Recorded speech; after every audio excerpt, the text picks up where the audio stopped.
Olá pessoal, meu nome é Ana Maria, sou formada em Economia e Ciências Sociais pela Unimontes, sou mestre e doutoranda em Desenvolvimento Social também pela Unimontes. Estarei com vocês com a disciplina Estado, Governo e Mercado e aproveito para desejar as boas-vindas a todos e todas. A nossa ementa, ela coloca sobre a relação entre Estado, Governo e Mercado na sociedade contemporânea. Mas para isso a gente vai tentar entender desde o surgimento dessa relação, inclusive do nascimento do Estado, para que a gente possa entender essas mudanças no capitalismo contemporâneo. Então o objetivo da disciplina é discutir essa relação, que é uma relação muito complexa entre Estado, governo e mercado nas sociedades capitalistas. E o que será a nossa metodologia? Serão os fóruns de discussão, em que a gente vai debater, discutir, indagar sobre essa relação. Duas atividades avaliativas, que uma será entregue no início de fevereiro e a outra ao final, ao término da disciplina, chats e também vídeo e webconferência. A avaliação será composta de uma avaliação semestral, a avaliação online, as duas atividades avaliativas e também a participação nos fóruns de discussão. As referências bibliográficas, entre outros livros, utilizaremos em grande medida o nosso caderno didático. Qual que é o nosso conteúdo programático? O caderno didático é dividido em duas unidades. Na primeira unidade, a gente vai ver que vai ser abordada a perspectiva teórica dessa relação entre Estado, Governo e Mercado, onde a gente vai colocar a questão dos conceitos básicos, o que é Estado, o que é Governo, o que é Mercado, de uma dinâmica pendular, ora mais Estado, ora mais mercado, que também vigora na sociedade atual. Vamos falar da matriz que sustenta essa relação, que tem a matriz do pensamento liberal, nós falaremos adiante, e marxista, e depois nós colocaremos essas mudanças na sociedade capitalista, como que isso está posto hoje para nós. Na segunda unidade, a gente vai falar dessas relações também, mas de uma forma mais atual, em que nós vamos colocar os 4 tipos de Estado, o liberal, socialista, o de bem-estar social e o neoliberal. Então, quando a gente fala da perspectiva para análise das relações entre Estado, Governo e Mercado, a gente vai ver que é um tema que suscita controvérsias. Por que suscita controvérsias? Porque a gente vai ver que existem vários vieses que vão sustentar essa relação. Primeiro, tem a questão da ideologia, Eu posso acreditar mais na ideologia que eu sigo e por isso eu vou achar que uma relação é mais interessante que a outra. Tem a questão da visão de mundo. Eu posso ter uma visão diferenciada do que é essa relação, porque eu já tenho uma vivência, eu já tenho uma experiência. E também concepções e valores. Nós sabemos que cada um carrega uma concepção e, sobretudo, valores da vida, na vida e sobre várias coisas que permeiam a vida. E, a partir disso, a gente vai sustentar a partir de duas principais correntes, que é a liberal e a marxista. Quando a gente fala que existem visões de mundo, ideologias, é a mesma coisa que a gente dizer, eu quero um Estado eficiente. O que é um Estado eficiente? Onde que ele vai nortear suas ações? E quando diz, eu quero um Estado forte, o que é forte? Então, isso vai depender de onde você está falando para você dizer que Estado, que tipo de Estado que você quer. Quando eu coloquei aqui os dois, o José Serra e a Dilma, não fazendo alusão a nenhum dos candidatos, das pessoas, mostrar para vocês que eles estão vendo essa relação de um lugar diferenciado. E aí eu coloco para vocês o Adam Smith, que a gente vai ver que ele é um dos precursores, um que estava ali liderando essa corrente liberal, que ele vai falar que quer um Estado mínimo. O que é um Estado mínimo? O mínimo mesmo nas relações, de atuar somente em casos que sejam realmente essenciais essa presença do Estado. E a gente vai ver que o Marx vai dizer, não, bobagem, primeiro deve haver um Estado total, para depois ele ser extinto. E quando nós vamos falar de Marx, vocês vão entender essa relação, que ele vai explicar por que esse Estado ele vai ser extinto. E entre o John Maynard Keynes, que é um economista, ele vai dizer que estão todos equivocados. O certo é que o Estado interventou realizando investimentos e combatendo a crise. Nós vamos saber que a economia ela vive vários ciclos, E o próprio Keynes vai dizer que não, que o Estado deve intervir para que nesses momentos de crise, as crises elas possam ser mais brandas. Então ele vai defender que ele tem que ser realmente um Estado interventor. E aí, quando a gente fala de Estado interventor, Estado mínimo, Estado forte, mas o que é realmente o Estado, né? Então, o Estado é uma organização que exerce um poder legítimo, um poder que ele é supremo. Então, são vários indivíduos dentro de um território e existe um Estado que vai exercer esse poder. Então, por que ele exerce esse poder? E por que a gente aceita que o Estado ele exerça esse poder sobre nós? Primeiramente, que quando a gente vivia no estado de natureza, nos propuseram um Estado. E nós aceitamos pensando, sobretudo, na segurança que nós teríamos. Então, nós aceitamos que o Estado ele nos pune, inclusive é um poder coercitivo. Não pagamos impostos, somos punidos. Deixamos de seguir algumas regras, somos punidos. Então, com o que difere um Estado, de uma organização criminosa, de uma empresa ou de uma igreja? Justamente esse poder legítimo, porque a igreja com as suas crenças, sem colocar, sem pautar se está certo ou se está errado, existe uma gama de pessoas que vão seguir aqueles preceitos. Na organização criminosa é a mesma coisa, ele exerce um poder, mas não é um poder que é legítimo, as pessoas podem escolher onde está ou não, e no caso do Estado é em todo o território. Nós vamos pagar impostos, nós vamos seguir regras, independente de qualquer coisa. Então ele é legítimo, e ele é legal. Então, Max Weber, ele já falava isso, que o Estado ele exerce um monopólio. O que é um monopólio? Só ele está para exercer esse poder sobre esse território e sobre um grande grupo de indivíduos. Então, ele estabelece regras que devem ser obedecidas por todos, ele administra a justiça, ele cobra impostos, ele julga, ele pune, e ele estando, a gente mesmo assim, a gente aceita esse Estado, que é legítimo. Para Norberto Bobbio, ele vai colocar as características, é um filósofo italiano, ele coloca algumas das características desse Estado. Primeiro, ele é universal, ele tem a universalidade, ou seja, ele tem que atender a todos, ele tem que sempre estar, as suas atividades, ela tem que ser pautada na coletividade, para atender um número maior de pessoas. E na inclusividade, a gente sabe que o Estado ele tem poder, ele tem autonomia de escolher em que área que ele vai atuar. Quando a gente fala isso, ele define as áreas que ele quer intervir, é na educação, é na saúde, é na economia, então ele tem essa possibilidade. Já Montesquieu, que também é um filósofo francês, ele fala que ele tem 3 funções fundamentais, que é a função legislativa, executiva e judiciária. A função legislativa, como a gente sabe, é de produzir leis e ordenamento jurídico. A executiva é de assegurar que essas leis elas sejam cumpridas. E a judiciária é julgar se está adequado ou não está adequado e os atos que estão sendo pautados nessas leis. E quais são as características e funções de Estado para Rousseau? Rousseau é um filósofo suíço, ele vai falar que o poder executivo ele vai se tornar, para impedir que ele se torne totalitário, só façam suas vontades, existe o legislativo e o judiciário, ou seja, existe um contraponto para isso. O legislativo, que é a criação de leis, seria o poder central. Existem as leis para reger, porque senão o próprio judiciário que vai executar, ele tem que exercer esse poder mediador, porque senão ele exerceria essa totalidade, ele seria totalitário e autoritário para fazer aquilo que ele julgasse melhor. Então existe esse poder central que é um mediador para que o executivo ele não se torne totalitário. E aí a gente vem falar do governo, Então, se o Estado é um monopólio do poder, se ele exerce esse poder legítimo, se nós aceitamos que ele exerça esse poder legítimo, vai existir um contraponto que é o governo. Mas o que realmente seria esse governo? Então, o governo ele tem esse aparato coercitivo, Ele vai garantir o cumprimento das decisões dos outros poderes. Então, ele vai dizer o que deve ou o que não deve ser feito. Executa as políticas de Estado, ele recolhe os impostos, ele que sustenta o funcionamento de todos os poderes de Estado. Então, quando a gente fala que existe um governo, existem formas de governo.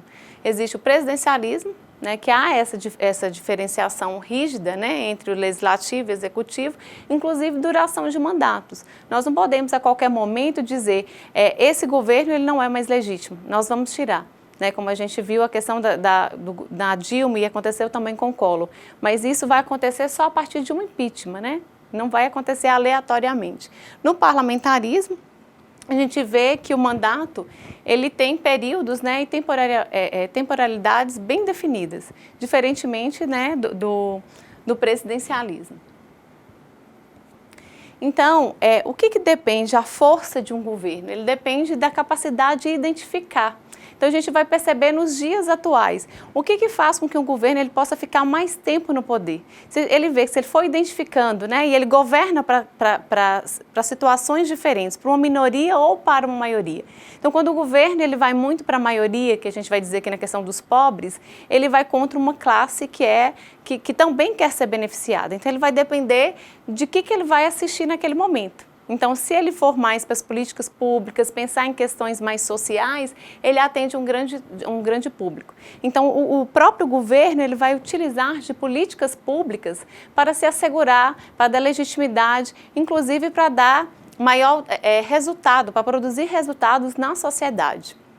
E aí a gente fala que ultimamente tem utilizado muito do termo governança. E o que seria essa governança? Existe o governo, né, que vai sair para ajudar, para estar mediando junto com o Estado, e a governança, que são coordenações de ações dos agentes que não são governamentais, eles são não governamentais, são as ONGs, né, que vão estar também atuando. Então, quando a gente diz assim, um programa Cisternas 1000, que foi distribuindo cisternas no Nordeste para a população de baixa renda, não foi só uma política do Estado, né, do governo, ela foi uma política que contava com organizações não governamentais. E cada vez mais a gente vê a presença de organizações não governamentais dando suporte, né, e evitando e minimizando alguns gargalos, né, do próprio governo. Então, o que seria o mercado? A gente fala aqui que é o Estado, a gente fala que é o governo, e agora a gente entra para a questão do mercado, né? Então, se a gente vê as relações diárias de troca, em que muitas coisas se tornaram mercadorias, né? Então a gente vai entender o que está por trás do mercado. Então, ele é um sistema de trocas da qual participam agentes e instituições interessados em vender ou comprar um bem ou prestar ou receber um serviço, né? Pode ser imobiliário, capitais, trabalho. Nós estamos interessados, por exemplo, em comprar uma casa. Então, nós temos que seguir mais o mercado imobiliário, procurar ali alguns agentes para que possam nos dar sustentação a isso. Se eu quiser ir para o lado do vestuário, eu também vou ter que procurar. Então, seria essa troca. Eu te dou o dinheiro e recebo em troca um bem ou um serviço, né? Pode ser um bem, uma roupa, né, um carro, uma casa, ou pode ser um serviço, né, uma diarista, né, um salão de cabeleireiro, né, que eu vou ali para cuidar do cabelo, cuidar da unha e outras coisas mais. Então, quando a gente fala da relação Estado e mercado, é a mesma coisa que a gente dizer Estado e sociedade, né? Porque o mercado ele é composto dessas relações, a sociedade interagindo, né, entre pessoas para ter os seus benefícios. Antigamente, a gente vivia do escambo. Eu tinha tomate e queria trocar por carne, então eu tinha que quantificar a quantidade de tomate que eu deveria para trocar com carne. Hoje, com a criação da moeda, a gente sabe que o que intermedia a relação entre pessoas para que consumam algum produto é realmente a moeda. Então, ela chegou para ser um facilitador, porque antes disso a gente precisava encontrar pessoas que estivessem dispostas a trocar o seu produto pelo meu produto. Então, a introdução desse jargão, dessa nomenclatura mercado, ela foi colocada, né, foi introjetada pela teoria econômica, né, ela que vai colocar essa questão do mercado. E quando a gente fala de mercado, como eu falei, que eu mostrei a foto para vocês, né, o Estado mínimo, quando eu mostrei para vocês o Adam Smith, ele vai ser um dos que defendem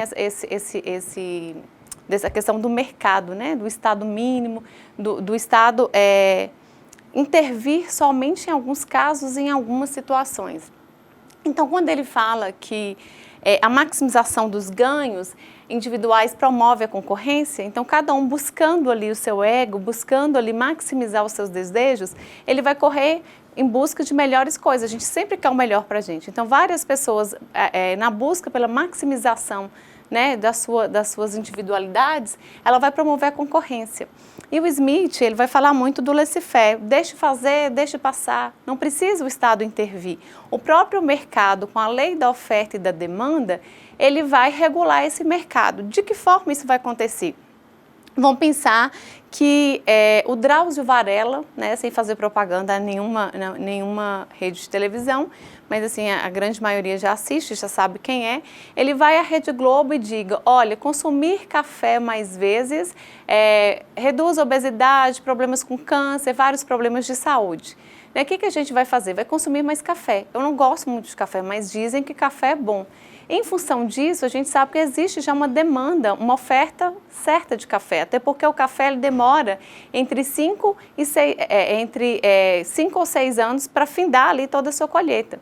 Né? Então não dá para você simplesmente mudar de uma hora para outra e falar agora eu vou produzir café e em 6 meses vai ter café. Então já tem uma demanda e já tem uma oferta que está operando, né? Ou seja, as pessoas que procuram café e aqueles que vendem café.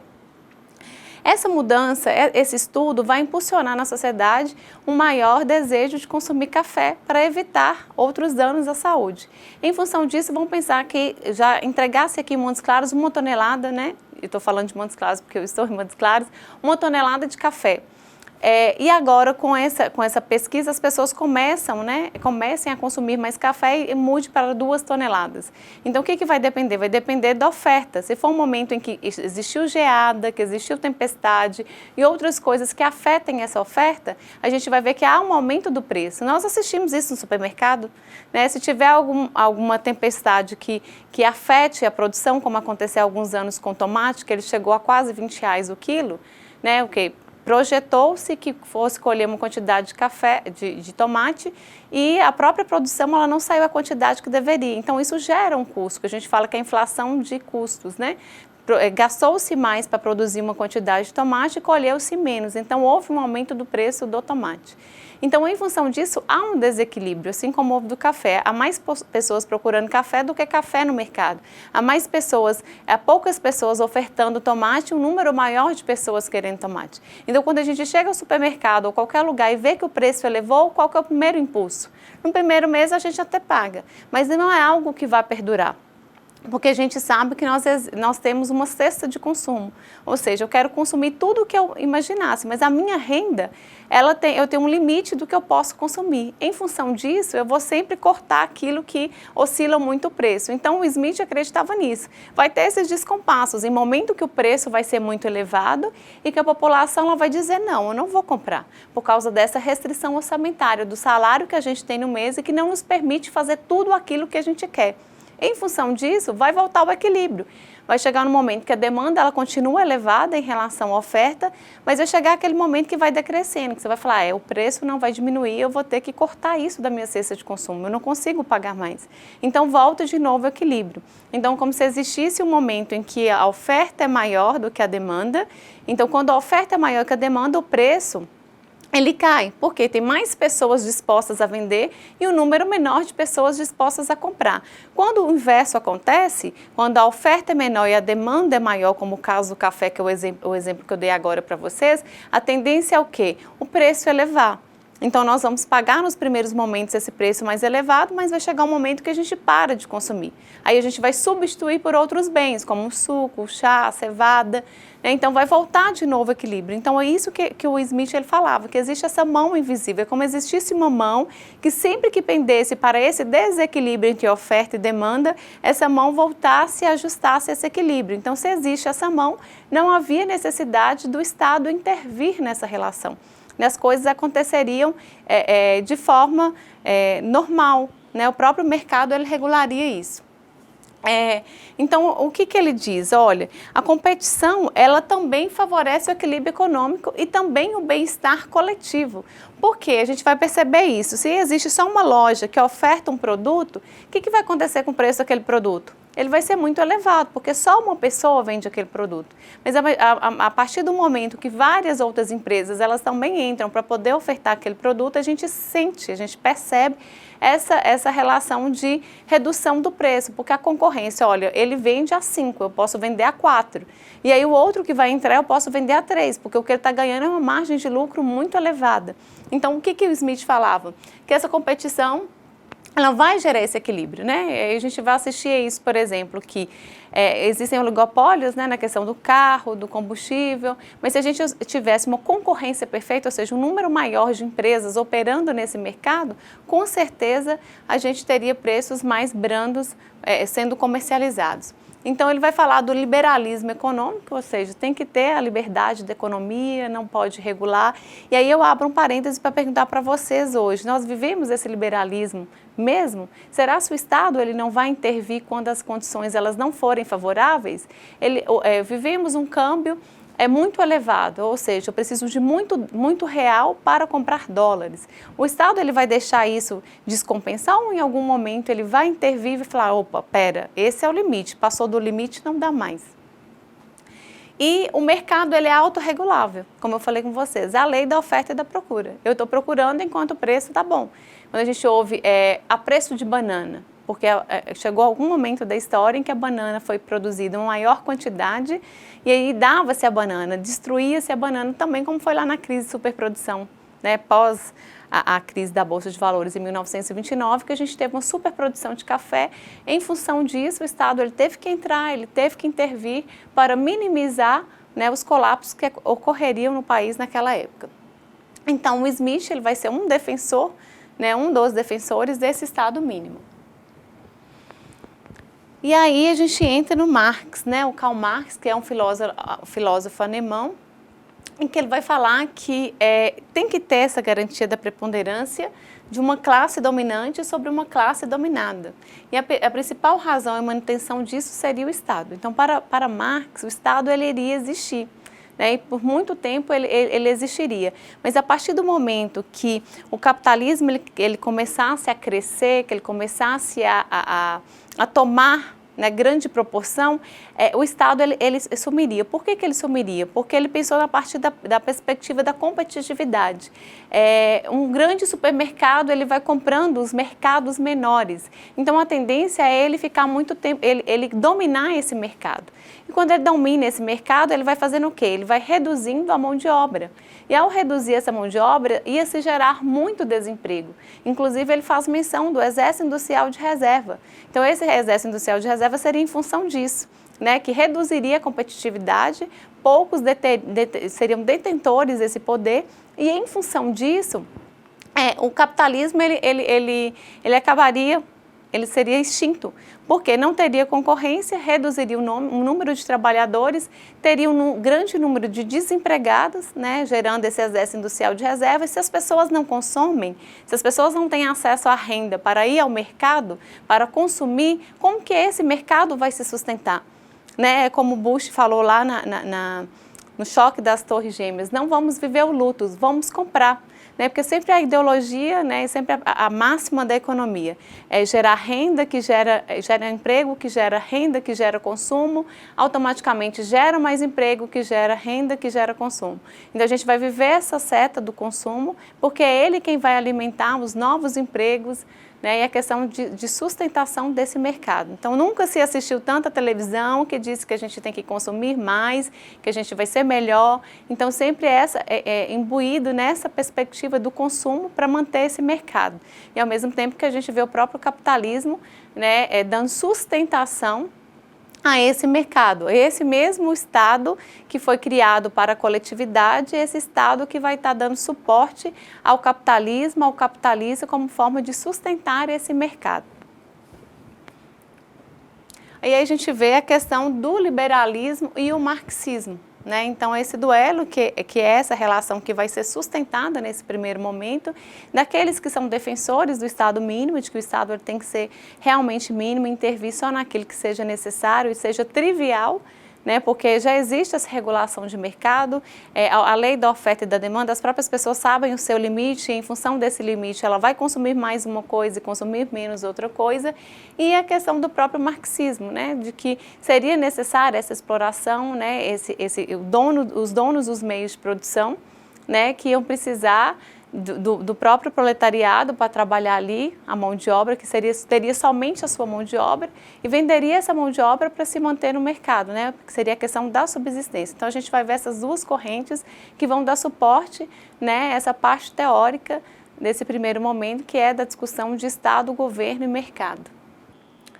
Chegamos ao final da nossa primeira videoaula. Foi um prazer trabalhar com vocês. Espero que tenham absorvido o máximo possível de informações. Estarei à disposição para quaisquer dúvidas juntamente com os tutores. Não se esqueçam de acessar a sala virtual e participar dos fóruns. Bons estudos e abraço a todos.